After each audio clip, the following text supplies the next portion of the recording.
I'll say this and be done with it, but I need y'all to understand that misery loves company, and that it's always looking for someone to give it attention. Misery is lonely, it's weak, it's insecure, it's unsure of itself, right? It's very fearful and unsure, and it does everything in its power to get everyone on its level.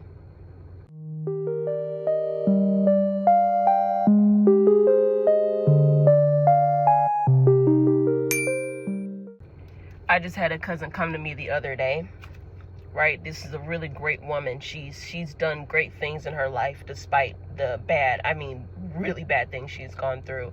And you would think that a typical person like her, that has gone through what she's gone through, would either end up in jail, right? Or in a crazy institute,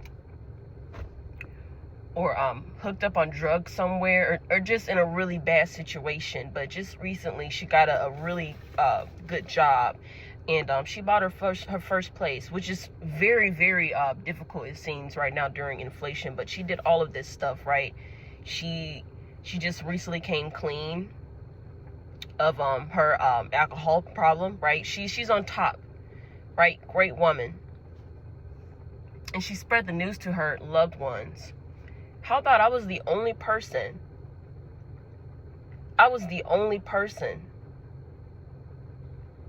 that hugged her, that gave her affection, that loved on her and told her how proud I was of her. I was the only person that congratulated her. No one else did. And her reaction kind of threw me off when I told her these things, and I just gave her all the love that I have, because like I say in all of my videos, I have so much love to give, and I'm so proud of her. She's so inspiring. She cried. She told her mom, she told her siblings, she told her friends, her classmates. She told almost everyone she knew. And no one gave a fuck. No one cared. No one cared.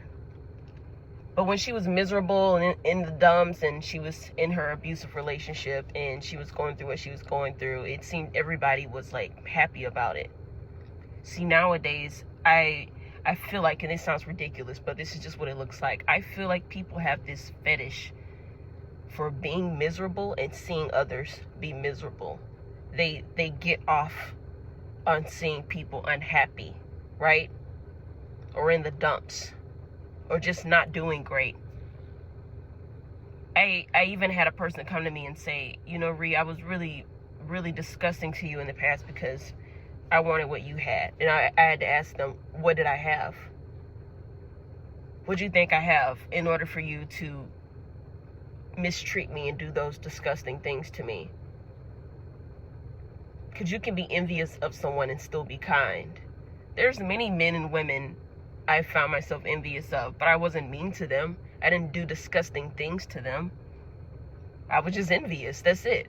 It wasn't even like a nasty envy. It was like a, wow, must be nice. Not a, wow, I want you dead. I want bad things to happen to you because you have something that I don't have. Like, some people just really can't help themselves. Like, people have this misery fetish. It's almost like they're sadistic, or like a masochist or something. And I told that person, you know, I'm flattered you feel that way about me and that you thought that you wanted what I had. But just because it looked like that to you doesn't mean that's how it was for me. I was struggling, and you were sitting there being envious. And you were doing and thinking disgusting things while I was sitting there struggling. This is why you can't look at people and think you got shit figured out. You don't know what the hell someone's going through. You don't know what someone's going through until they tell you. You don't just look at people and assume you got it all figured out. Because y'all love to do that with child-free people or with people that aren't married. You like to look at them and just assume you got everything figured out. You don't know shit.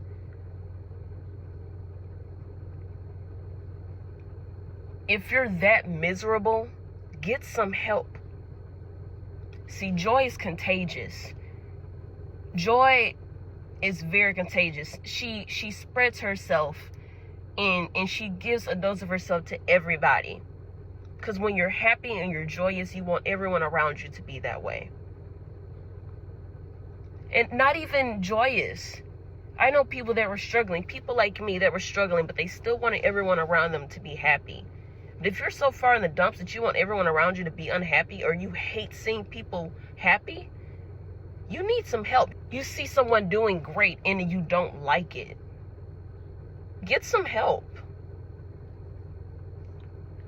I love seeing my people on the top. I love seeing women be in their natural habitat of happiness. I love seeing men do great things for themselves and their families, right? And their friends, right? Other men. I love seeing kids grow up to be these awesome adults and teenagers. I love to see senior citizens still get out even though they're older. I love seeing people happy. I want that for everyone around us. I want that because we deserve that. You don't know what the hell people are going through. So when I see someone in their happy element, I don't try my best to beat them down. And if you do that, you're a weirdo. You need help. Misery loves company, y'all. If you don't believe me, why do you think people don't congratulate men and women for being child-free? Why do you think people are congratulated for being baby mamas and baby daddies, or having multiple partners and multiple kids with those partners? You only get congratulated when you get married or have kids. And from majority of the people I've seen, they love to take their experience and they love to shove it down other people's throat. If you are happy doing those things, awesome, great. Don't point fingers at the next person and say that they're miserable because they're not doing what you're doing. What if that doesn't mean happy for them? What if that's not what they want?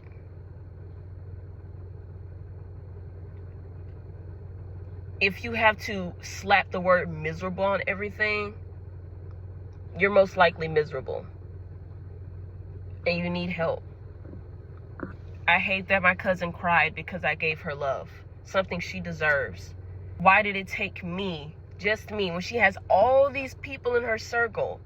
Why was I the only one to express my love and my compassion towards her because I'm proud of her? Why? Like, that's the sad world that we live in. Now, not everybody's not in that situation, but I'm seeing it more often. And I really do think that people have this fetish for pissing people off, for bothering people, for irritating people, for doing nasty things to people, and then getting pissed off when the person does it back to them, or victimize themselves and make themselves seem all innocent when they're the ones that were in the wrong in the first place. I've had at least 4 arguments this week because someone did someone dirty, and the person that they did dirty started avoiding them. And they're like, am I the asshole? And I'm thinking to myself, yes, you are. Their reaction is very normal. You don't disrespect people and then act all shocked and shit when they retaliate. You don't shoot at someone and then try to hide the gun and say, you should have never been standing there. Right? Or, I'm sorry, I needed something to put my bullets into. Or, you shouldn't have moved. I wouldn't have shot you if you didn't move. So technically it's your fault. Like, people love victimizing themselves. So y'all, no matter what you do, stay on top of your game. Right? Don't look for validation. Because you don't need it. It's sitting there. You might want it, but you don't need it. It's not necessary. It's not obligated. Just do what you got to do to be on top of your game. Right? Keep doing your happy. Keep being your happy. Keep spreading joy. Keep loving your heart. And just do your thing, because no matter what you do, people are going to always have something to say. I know that sounds really cheesy, but someone needed to hear it today. And if you're in a situation like my cousin, screw everyone around you. Screw them. Because at the end of the day, no one cares. But you should. You should care. So do what you got to do. You have all my respect. You have all my love. The comments that you guys leave under my videos, and read every single one of them, even the bad ones. I'm really grateful for them. But remember, misery loves company. They're always looking around. It's always looking for someone to bring down with it. You can't let it. Because if you do, you give it power. And ain't nobody got time for that. Well, at least I don't. I don't have time for that. I'm too grown. I'm too tired. I'm too irritated with the BS. I'm over it. And you should be too. So do your thing. Whatever that thing may be. I love y'all. Peace.